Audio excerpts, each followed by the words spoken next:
I'm Parkoom from team number 24 from Bangkok, Suvarnabhumi University. And please go to the next slide. Okay, so I'm going to talk about the agenda of this presentation. First, I'm going to talk about the problems, and then talk about how we will solve the problem. And then I'm going to talk about how we will make a difference in the market. Okay, so please go to the next slide. And for the problems, we have the conclusion that there will be 4 main problems regarding disaster. And for tsunami detection, it is not so effective, and buoys are not deployed far enough, so we can only warn people only a few minutes before the tsunami reaches the coast. And sometimes buoys cannot detect the tsunami and warning system. It doesn't work when the disaster happens. We can learn a lot from Indonesia earthquake and the tsunami in 2018. And Thailand also has this problem. Some warning tower didn't work. And the evacuation solution, it is not well planned. So people are in panic, they freak out, they don't know where to go, where to evacuate, and this causes lots of death tolls. And the communication, the tsunami destroys pretty much everything, and the cell sites are not the exception. So no internet, no phone signal. This means your connection to other victims, to rescue team is active. Okay, so please go to the next slide. And here's how we're going to solve the problem. First, we will have the tsunami detector embedded in buoys. And buoys will detect the tsunami wave and provide real-time sea level data to servers for monitoring purpose. And second, we have more effective notification and warning system that try to reach as many people as possible. And third, after people know that disaster is coming, they need to know where to go, where to evacuate. So they also need evacuation route finder embedded in mobile app. And the last thing is chat and connection. The tsunami destroys anything, it destroys everything, including communication line. So we provide a new communication channel between victims and victims, and between victims and rescue team using mesh network. Okay, so please go to the next slide. And let's talk about the tsunami detector. First, buoys will extract the tsunami wave from sea wave and calculate if there is going to be a tsunami or not by calculating the amplitude of the tsunami wave. And second, sea level monitoring. We provide the real-time and historical data to be used in conjunction with earthquake data to predict if the tsunami is about to happen or not. And third, if buoys detect tsunami, buoys will transmit warning message to people, server, and GNSS satellites. And the last thing is we can make it even better. And because buoys cannot be deployed so far away from the coast, people have little to no time to evacuate. And for this problem, we can use some low-power WAN technologies that allow more than 40 kilometers data transmission. But as we get support from AAS, we will stick with NB-IoT network just for this challenge. Okay, so please go to the next slide. And this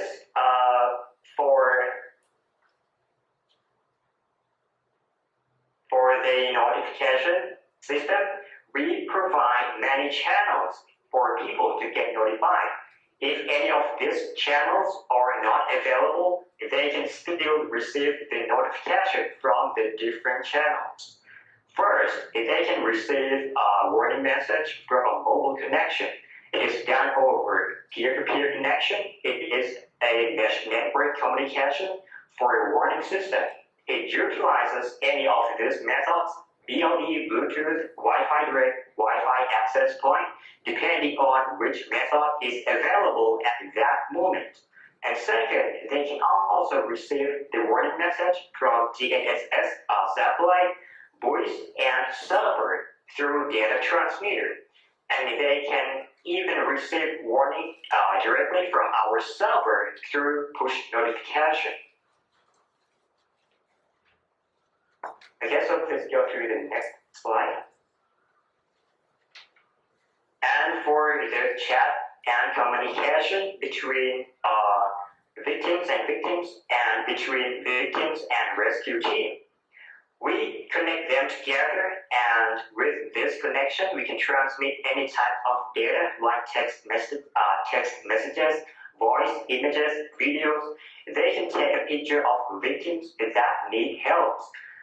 They can even record videos where they are and describe how bad the situation is and ask for help. And with this mesh network connection, we can transmit disaster warning message and chatting data.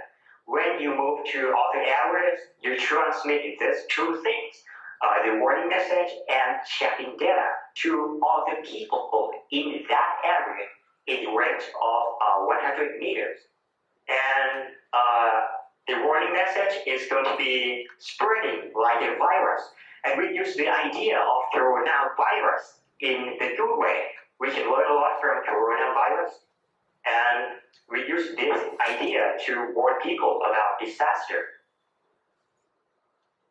Okay, so please go to the next slide. Our app has evacuation route finder feature, because when people know that the tsunami or a disaster is about to happen, they need to know where to evacuate. So first, the mobile app will receive the warning message, and then it's going to get its current location using GPS, and then it's going to find the evacuation points nearby, and finally, it's going to find the best route to those evacuation points and estimate the time user would take to get to that destination. Sorry to interrupt, but if you could finish in the next minute or so. Yes, sure. Thank you. And the last slide is our next slide. Please go to the next slide. And here's our unique and strong point. Our voice can transmit EWS message immediately after AI detects tsunami. People can have more time to evacuate. Our service gives higher possibility that people will be notified about disaster no matter where they are, because we transmit the message through many different channels. And third, victims and evacuees can still communicate with each other, and they can communicate with a rescue team even if internet connection is totally down and there's no phone signal. And number four, our services give people best evacuation area and routes based on their location. And this feature would save lots of lives effectively. And the last thing is our service can be very useful for further study and research and AI development, because all data about sea web from buoys will be stored in database. Okay, this is all of my presentation. Thank you very much. Thank you very much. Thanks a lot for the introduction. As said, we are Team SGNavi. I hope you can see me or at least hear me. Yes. Okay, I'm going to try and present the screen now.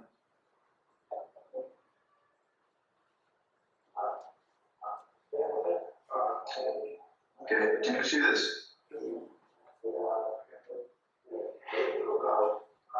Can you see my screen? Yes, yes. Okay, great. Okay, so as said, we are Team SGNavi, and we're here to present our system Flood Monitor, which, as the name suggests, provides a novel solution to flood data collection and data sharing. Our mission for the system is to provide transparent emergency awareness through distributed geolocated data. To achieve our mission statement, we use a system of combined hardware and software solutions. For hardware, we use a distributed system of two different types of beacons. Dynamic beacons, which are released to float in and move with flood waters, measuring flood movement speed and direction. And static beacons, which are strategically located in areas where flooding is expected and measure rising flood waters. We also take as input the early warning system messages received by its presence. The data from both the beacons and the EWS messages are processed in Python and stored on a central MySQL server. The position, velocity, and time data of the dynamic beacons is used to predict the direction and speed of the flood waters. Flood depth measurements from the static beacons are combined with topographic data of the surrounding area to predict local flooding. The EWS messages are processed in the server to send targeted, human-readable alerts to users.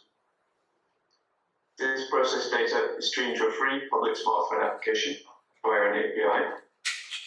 The Flood Monitor application alerts the user to the EWS messages using the Android push notification system. The application also features a user status page showing flood risk level and helpful safety info, prediction map of flood depth and movement measured by the beacons, and a water quality map showing the collected sensor data for all beacons. For both types of beacon, we use this presence main and extension board to receive GNSS signals and manage sensor data. Both beacons are equipped with temperature and turbidity sensors for water quality analysis. The dynamic beacon uses an U-box receiver to improve the quality of GNSS positioning measurements, and an accelerometer to measure beacon orientation in fast-moving flood waters. The static beacon uses an ultrasonic sensor to measure water and flood depth over time. We are going to describe now the use case RPD covers. First, the GISTDA satellites send an early warning message that is received and processed by our hardware segment. Our targeted users then receive a notification on their smartphones with information of the alert, including event type and duration. The user can check at any moment some other features of our application.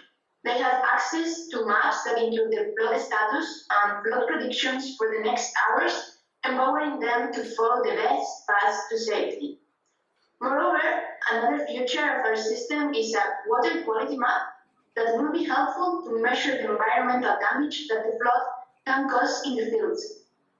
All this information is gathered by the net of static and dynamic beacons that Zach explained in previous slides. To sum up, we will mention some of the strong points of our project. Using accurate PPT, we will be able to parameterize the flood and make useful predictions for its future behavior.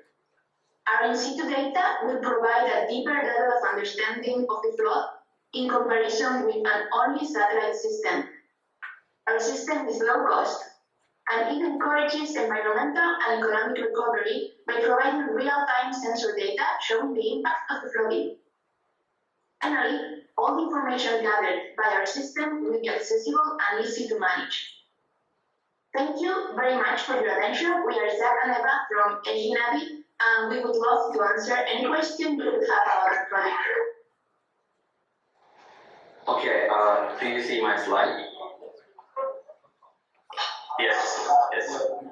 Okay, cool. So, at the start, good morning, ladies and gentlemen. My name is I'm the leader of the team curfew on flooding early warning system. We would like to present the informative and timely response system. So here's our content, right? First, we present about problem, solution, our product, our ideal location where could be placed on Thailand, and our job business model, who is our stakeholder. So here's our team. It consists of electrical engineer and survey engineer, and also me, the risk and system management.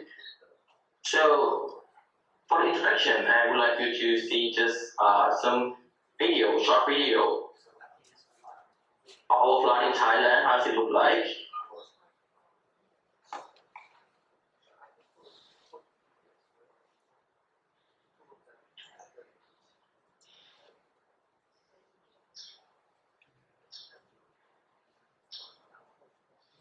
Right, so as you can see, the flood is not only a problem, but the problem is like when they are too late to evacuate, then they need to operate those dangerous missions such as do the high glide and cross the road, or they need to lose their car, which it leads to the next slide, which is the problem that we would like to present and solve.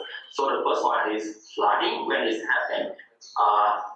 In Thailand, we have the system, but we don't know when it's gonna come, what type of the flood, and it depends on also the time, how much time do they have, and how they gonna evacuate, when and where should they evacuate to, which is lead to the high loss and damage. Usually in Thailand, usually high damage to the property, to the car, to the electrical device in the house. So let's start with the basic idea of the flood. In here we divide into three types. The first one is the river flood. The flood occurs when there is too much water, too much rain, and the water overflow from the river. And then the flash flood and surface flood. The flash flood will come from the mountain or the high terrain area, and the surface flood will come from the drainage system. And the last one is the coastal flood, which come from the storm surge, the wave dragged by the wind from the sea. So what we focus on only the river floods and flash floods.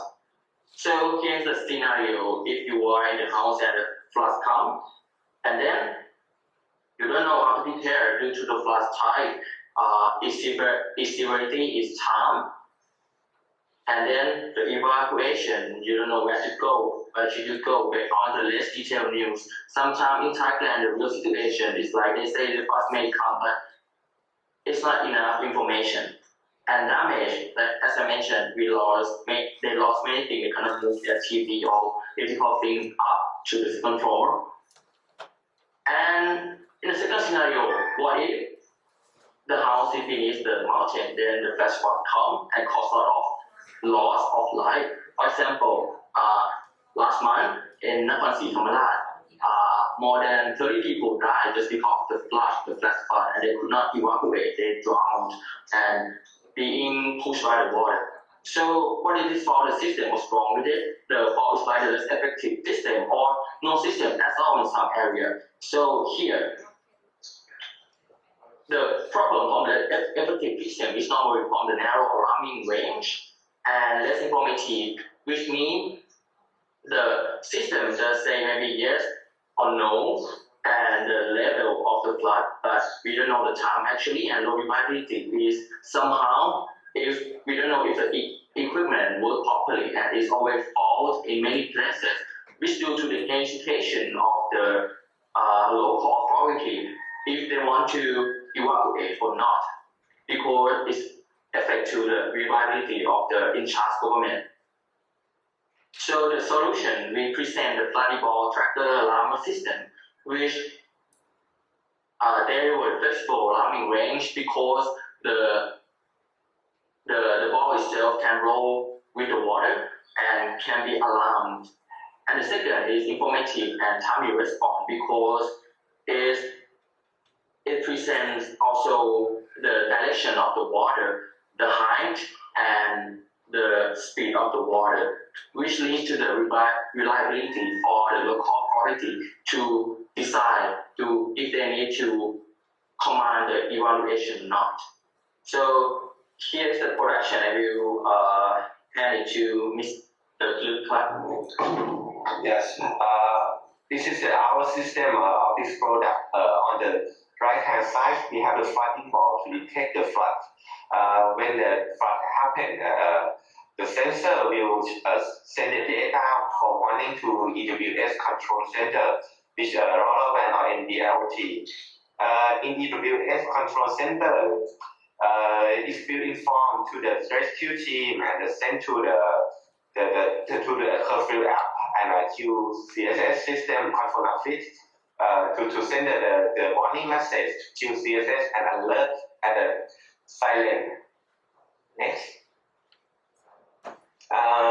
This is our flooding bot to detect. You can see when the flood happens, the water levels up. The flooding ball can move. When it's moved, we can detect the moving by through sensor. One is IMU sensor, and the second, the positioning from the GNSS system from the presence.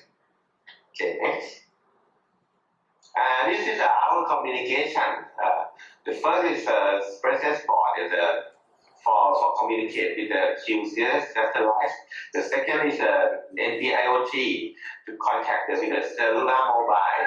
When the cellular mobile is failed, we have the backup plan. Use the LoRaWAN network. We can make the local network. Okay, the next slide. This is the criteria for warning. We have the standby state.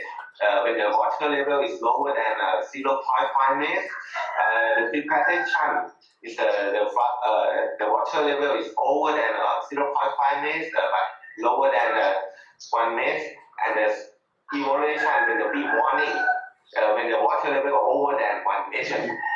Okay, next. This is show the scenario how the flooding ball working. You can see when the water level is up, the flooding ball can move out to the pipe. In this state, you want to the EWS control system.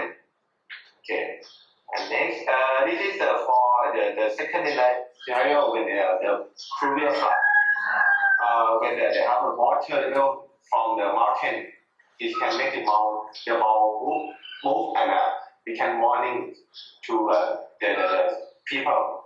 Okay. Alright, so our ideal location where is proper for Thailand actually, so that we can see is the map from GISTDA. So the flooding map 2017 to 19, and when we combine it, the black color is where the flood happened. When we combine it together, we can see like this square is the place where the flood is usually happen, and if we subdivide it into sub-regions, therefore we can say like 8 out of 18 sub-region has annual flood, which is like almost 50% of the area of the river basin in Thailand. So, and here's the interesting case study with you. For example, Sukhotay is a place where the river flush occur, and Wansathani is also the same type. But here in the Nakhon Thammarat is the example case of the crack flush. And our draft business model show our stakeholder. We can work with three organizations. First is the warning center. Like we can cooperate the data and also the other system and local authorities such as the municipality. So we can just serve them the other service and also the DDPM. We can share them the information for the further researching. Thank you. Hello everyone. We are Juno. Okay. My interesting early warning is about flash flood early warning. We will use 4 sensors for this work. Okay, the first is velocity sensors. We will collect data for the velocity when the water flows normally, and during heavy rains as a base for forecasting flash flood. And then the second is hygrometer sensors. We will place hygrometer in the grass area and find the normal base of. If there is too much, it will send information to the board. The third is rain gauge sensors. When there is continuous heavy rains, which if it exceeds the normal base, it will send data to accumulate. The last one is EC sensors, which before the after flash flood, there will be a difference in the color of water. We will use the sensors, which if the water becomes unusually turbid, it will send information to the board. Okay. So 2 weeks ago, we are busy in term for software work. the work not moving forward as expected. We will start working seriously after this become because we have just received all the information about the software and coding. Okay, thank you.